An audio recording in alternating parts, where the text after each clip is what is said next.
global vision for local mission. My dear friends, as we bid farewell to our worthy brothers, we want to wish them, pray for them, that they may be enlightened to have global vision. However, be rooted, committed to the local mission. My dear friends, it's nice to see all the 4 together. At the altar in the clerical dress, and we are happy to pray for them, to wish them all the best today. And we can pray for many things, we can wish many things for them, but the basic thing that we want to give them is this particular insight, that they must have global vision for the local mission. In today's gospel, we heard Jesus choosing his apostles, and today the home of love also sends you out for the mission. How many apostles did Jesus choose? We all know 12, but hereafter we have to say 13. And the 13th apostle is you. You add your name when you read the gospel passage, because you are also an apostle who is sent. After all, what is our mission? Our mission is nothing but the mission of Jesus.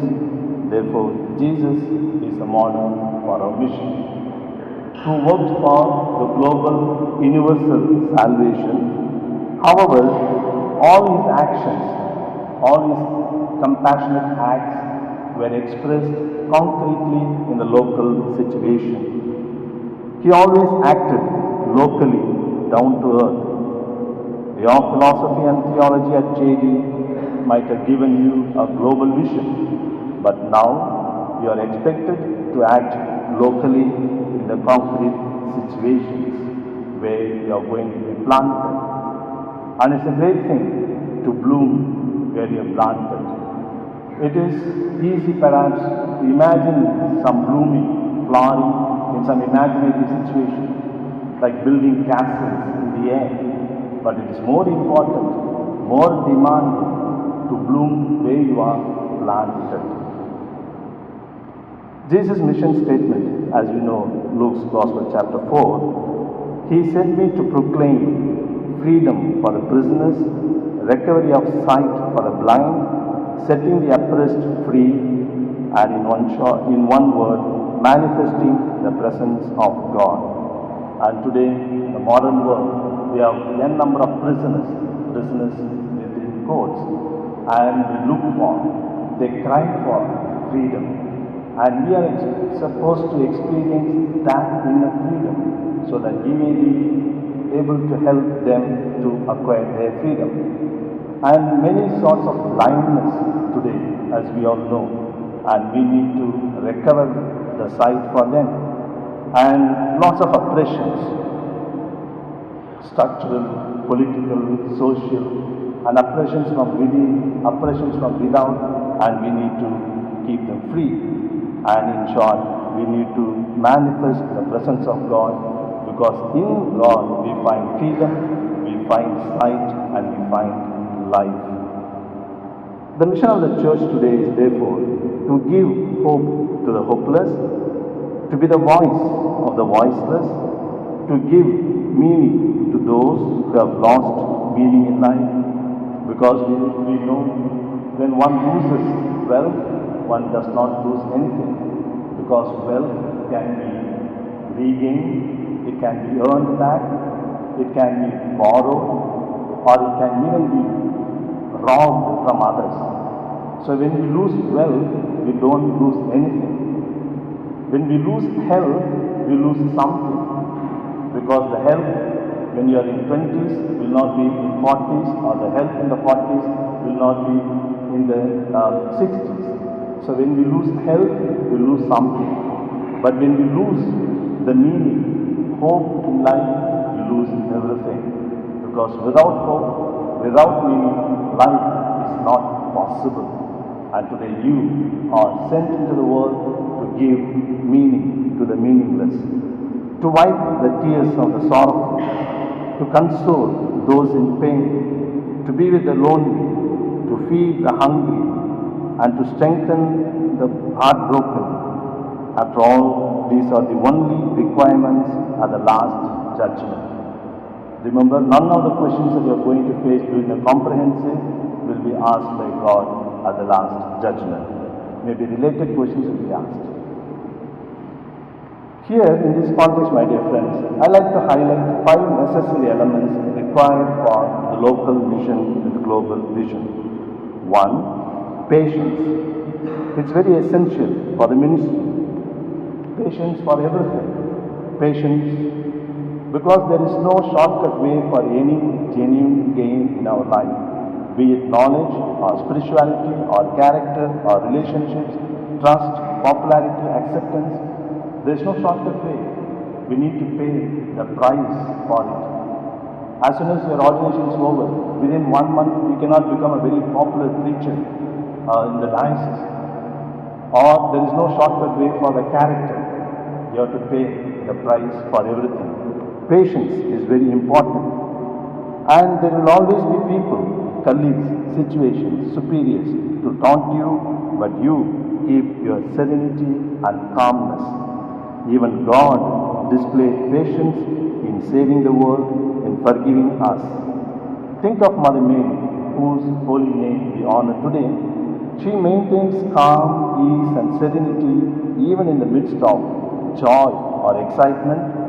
For example, when the angel visited her, in the moments of uncertainties, for example, the time of birth of Jesus, in the moments of anxieties, for example, at the time of Simeon's prophecy, and above all, in the moments of sorrow and agony, for example, at Calvary, about which we know the background, the significance, how Mother Mary kept calm and serene.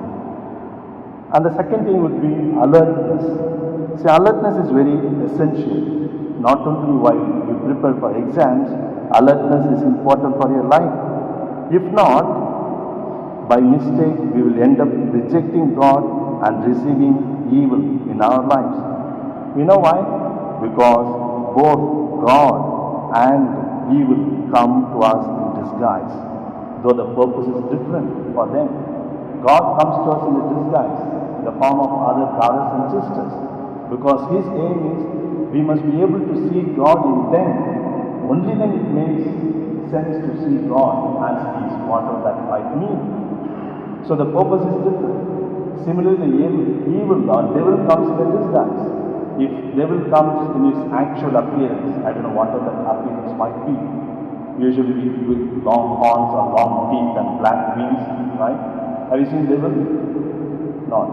You can look at the mirror, right? So the devil, if it comes in its original form, who will receive the devil? We will say, get away from here. That is why the devil comes in a disguise, so that he can, by mistake, receive him, accept him. That is why we need to be alert, my dear friends. Otherwise, we will lose God and receive evil both by mistake. And the third thing would be politeness. Very significant for our ministry. You may be very talented administrator, very talented priest, very talented counselor, but if there is no politeness, all that becomes a big question mark. It is like giving a cup of milk, very healthy, nutritious, sweet milk, but adding 1 drop of poison. So impoliteness poisons our ministry. It is very significant because for some priests, their caste is the only qualification to be in the office. Because people struggle, suffer. Because they are priests, they are bound to give some respect and they have to tolerate because they are earning, getting salary from our hands. And there is no other quality to keep us in the high position of that institute. Only the caste is the only qualification. So give people at least their seat first when they come to your office, irrespective of their appearance, needs, status, etc., to make them feel important. Treating the supporting staff, women, nuns, with respect and dignity is very, very important in your ministry. As years go by, it is likely that we become careless in our attitudes, insulting in our words, and impolite in our gestures. Even our gestures can hurt people. When the gestures of the others can hurt us, why not our gestures can hurt other people? So we need to learn. It's an art. We have to make efforts to be polite, to be gentle. Gentle doesn't mean you should say yes to everything that they say. No, you can be firm, still gentle. That politeness is very essential. With an impolite character or treatment, not only you, but even the church may lose him or her. You know, we hear so many people, I went to that place, he treated me so badly, this is the last time I entered the parish or the church. Why should you lose a soul? Why should you lose a person like that with our impoliteness? What you tell people, they will forget very soon. What you tell people, they will forget very soon. That's why I made some PPT, so that you may remember for some more time. What you tell people, they will forget very soon. What you give people, they will remember for some time. But how you make them feel, they will never forget, either positively or negatively. I went there to the priest, my God, the way he treated me, the way he talked to me, the way he spent time with me, that will I never forget, positive. Or it can be the other way about also. So how we make the people feel, they will never forget. Be prepared to walk an extra mile, even when it is not demanded of you by your boss, by your colleagues, by the diocese. Don't be always counting your personal gains in your ministry, in your activities. After all, God is very generous with us. Let us manifest that generosity in our lives, because God is a giver. And being in the image and likeness of God, let's also be a giver. Therefore, my dear friends, the simple logic in life is to make a difference in someone's life. You don't have to be brilliant, rich, beautiful, or perfect. You just have to care enough and be there for them. The next one, availability for a priest implies speaking and listening to also. This availability is also very important. It's easy for us to available for rich, for the influential. When someone comes with a big status, we are readily available. If someone comes for help, right, we know he or she is going to ask for help, we'll say, come later, I'm going, no time. So availability is also very important. And finally, love. Here I make it a statement. You must love life and laughter. You must love life. You must love laughter. Life automatically implies God, as God is the author of life. And since our God is God of joy, He always loves cheerful people. Learn to laugh heartily, not just plastic smiles.